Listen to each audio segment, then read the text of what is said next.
الحمد للہ رب العالمین والصلاة والسلام علی رسولہ الکریم اما بعد فقد قال اللہ تعالی فی الکلام المجید والفرقان الحمید اعوذ باللہ من الشیطان الرجیم بسم اللہ الرحمن الرحیم وَأَقِیمُوا الصَّلَاةَ وَلَا تَكُونُوا مِنَ الْمُشْرِکِینَ۔ اللہ رب العالمین نے ہم لوگوں کو ایک عظیم مقصد کے تحت پیدا کیا ہے، اور وہ مقصد ہے عبادت۔ اور پھر اللہ سبحانہ و تعالیٰ نے ہمیں گوناگون نعمتوں، رحمتوں اور برکتوں سے مالا مال فرمایا ہے، اور ہم سے صرف ایک چیز کا مطالبہ کیا ہے کہ ہم اپنے خالق حقیقی کی بندگی و عبادت کریں۔ مگر آج ہم مسلمانوں پر یہ 5 وقتہ نمازیں بہت بھاری پڑتی ہیں، جبکہ نماز ایمان اور کفر کے درمیان حد فاصل ہے۔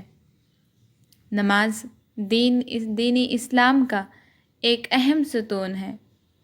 توحید کے اقرار کے بعد سب سے پہلا فریضہ جو ہم پر لاگو ہوتا ہے وہ نماز ہی ہے، جو ہر عاقل بالغ مسلمان پر فرض ہے۔ کسی بھی مسلمان سے یہ فریضت نماز ساقط نہیں ہے، چاہے وہ مریض ہو یا صحت مند، مقیم ہو یا مسافر، امیر ہو یا فقیر، عالم ہو یا جاہل، مرد ہو یا عورت، حالت جنگ میں ہو یا پھر کسی بھی صورت میں ہو۔ شریعت اسلامیہ کے رو میں ہم مسلمانوں پر ہر حال میں نماز کو فرض کیا گیا ہے۔ اگر پانی موجود نہ ہو تو وضو کی جگہ تیمم کا حکم دیا گیا ہے۔ قیام یعنی کہ کھڑے ہونے کی حالت میں نہ ہو تو بیٹھ کر نماز ادا کرنے کا حکم دیا گیا ہے۔ اگر بیٹھنے کی بھی طاقت نہ ہو تو سوئے سوئے اور لیٹے لیٹے نماز پڑھنے کا حکم دیا گیا ہے۔ مگر افسوس، صد افسوس کہ آج بہت سے کلمہ گو مسلمان بھائی بہن ہیں جو نمازوں سے غفلت برتتے ہیں۔ کچھ تو بالکل نہیں پڑھتے، اور کچھ تو چند نمازوں کو پڑھتے ہیں مگر عشاء اور فجر میں سستی کا مظاہرہ کرتے ہیں۔ یہ نفاق کی پہچان ہے۔ کوئی بھی بندہ دنیا و آخرت کی سعادت کو نماز کے بغیر کبھی حاصل نہیں کر سکتا۔ گویا ہماری کامیابی موقوف ہے اقامت صلاۃ پر، کیونکہ سب سے پہلا سوال جو ہم سے میدان حشر میں ہوگا وہ نماز ہی کے متعلق ہوگا۔ اس کا جواب کس کو نہیں معلوم؟ آپ صلی اللہ علیہ وسلم نے فرمایا، سب سے پہلے بندے سے اس کے اعمال میں نماز کے متعلق سوال کیا جائے گا۔ اگر اس کی نماز درست ہوگی تو وہ کامیاب ہوگا اور نجات پائے گا، اور اگر نماز میں کچھ خرابی ہوگی تو وہ بندہ ہلاک و برباد ہو جائے گا اور ناکام و نامراد ہو جائے گا۔ اور اللہ رب العالمین نے ترک صلاۃ کو جہنم میں داخل ہونے کا سبب بتایا ہے، جیسا کہ اللہ رب العالمین کا ارشاد ہے، ما سلککم فی سقر قالوا لم نک من المصلین۔ جب جنتی جہنمیوں سے دریافت کریں گے کہ اچھا بتاؤ تم لوگ جہنم میں کیسے داخل ہو گئے، تو جہنمی جواب دیں گے کہ ہم لوگ دراصل نمازی نہیں تھے۔ معلوم یہ ہوا کہ بے نمازی کی کامیابی و نجات بہت مشکل ہے۔ اپنے بچوں کو نماز کا حکم دو جب وہ 7 سال کے ہوں، اور جب وہ 10 سال کی عمر تک پہنچ جائیں تو انہیں نماز نہ پڑھنے پہ تنبیہاً مارو۔ یہاں پر آپ صلی اللہ تعالیٰ علیہ وآلہ وسلم نے ترک صلاۃ پر بچوں کو مارنے کا حکم دیا ہے، جبکہ آپ صلی اللہ علیہ وسلم کو بچوں سے بہت محبت تھی۔ مگر جب وہ بچے اللہ کے فرض کردہ چیزوں کی تجاوز کرنے لگیں تو اپنا آپ صلی اللہ علیہ وسلم نے لاڈ پیار کی تعلیم نہیں دی ہے، بلکہ انہیں عظمت نماز کا سبق یاد کرانے کے لیے بطور تربیت مارنے کا حکم سارد کیا ہے۔ نماز کی عظمت کا کیا کہنا؟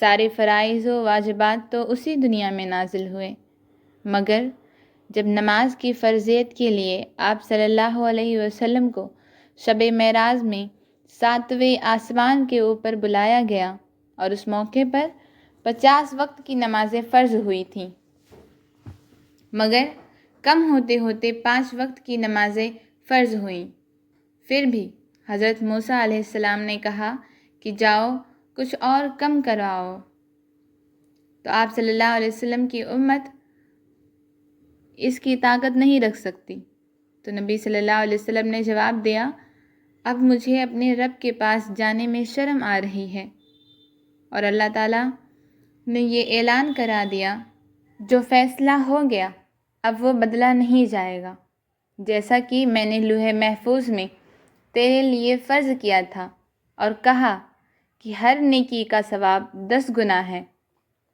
تو 50 وقت کی نمازیں لوح محفوظ میں ہیں، مگر تیرے اوپر 5 وقت کی نمازیں فرض ہیں۔ اس کا مطلب یہ ہوا کہ اگرچہ نماز کے اوقات اور تعداد میں کمی واقع ہوئی ہے، مگر ان کے اجر ثواب میں کچھ بھی کمی نہیں واقع ہوئی، لہٰذا معلوم ہوا کہ 5 وقت کی نمازوں کی پابندی کرنے سے 50 وقتوں کی نماز پڑھنے کا ثواب حاصل ہوتا ہے، مگر افسوس آج ہم فرض نمازوں کو بڑے ڈھیلے سے چھوڑتے ہیں، جبکہ یہ نماز تمام عبادتوں میں سب سے افضل اور اہم عبادت ہے۔ آپ صلی اللہ علیہ وسلم سے ایک مرتبہ ابن مسعود رضی اللہ عنہ نے پوچھا، اے اللہ کے رسول صلی اللہ علیہ وسلم، سب سے افضل عمل کیا ہے؟ آپ صلی اللہ علیہ وسلم نے فرمایا، الصلاۃ علی میقاتہا، اول وقت پر نماز کا پڑھنا سب سے افضل عمل ہے، مگر آج ہم سب سے افضل عمل کو انجام دینے میں ہی کوتاہی کرتے ہیں۔ آدمی کے درمیان اور شرک و کفر کے درمیان فرق صرف نماز کا نہ پڑھنا ہے۔ وَأَقِیمُوا الصَّلَاةَ وَلَا تَکُونُوا مِنَ الْمُشْرِکِینَ، نماز کی پابندی کرو اور مشرکوں میں سے مت ہو جاؤ۔ یہی وجہ ہے کہ اللہ تعالیٰ نے قرآن کے اندر بے شمار مقامات پر اقامت صلاۃ کی تعلیم دی۔ ضرورت اس بات کی ہے کہ ہم نماز کے متعلق سنجیدگی سے غور و فکر کریں، اور ہم کتنی نمازوں کی پابندی کرتے ہیں اور کتنی نمازوں میں سستی اور غفلت کا مظاہرہ کرتے ہیں۔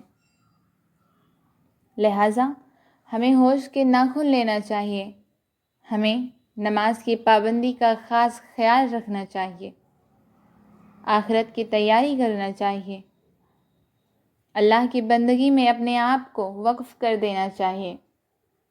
وَاعْبُدْ رَبَّكَ حَتَّىٰ يَأْتِيَكَ الْيَقِینُ، اپنے رب کی عبادت کرو، مرتے دم تک کرتے رہو۔ سچ فرمایا ہے علامہ اقبال نے، میری زندگی کا مقصد تیرے دین کی سرفرازی، میری زندگی کا مقصد تیرے دین کی سرفرازی، میں اسی لیے مسلمان، میں اسی لیے نمازی۔ اللہ رب العالمین سے دعا ہے کہ اللہ تعالیٰ ہم تمام مسلمانوں کو پکا اور سچا نمازی بنائیں، آمین۔ تقبل یا رب العالمین۔ السلام علیکم ورحمۃ اللہ وبرکاتہ۔